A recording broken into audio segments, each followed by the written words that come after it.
So yun mga sangkay, share ko sa inyo yung paggawa ko ng palaman ng pandikoko. Timbangin muna natin yung nyog. Ito. Bali dalawang nyog ito mga sangkay, 3/4. So bali sa 3/4 natin yung nyog ay ilalagay ko po is 3/4 din na sukal. Kung sakaling matamis sa inyo itong ating palaman ng pandikoko, ay pwede po kayong magbuwas ng sukal. At maglalagay ako ng breadcrumbs, dalawang takip ng vanilya, or kahit 2 tablespoon. Next ko ilalagay margarine. So mix natin ito na dito sa ating planggana. Mapapansin nyo, hindi ko pa nilagay yung nyog ha. Pag nahalo mo na ng maayos, lagyan natin yung nyog.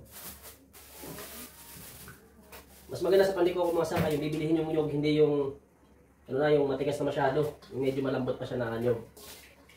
So paghalo natin ito mga sangkay is huwag yung pipigain. Ganyan lang paghalo. Para hindi lumabas yung gata.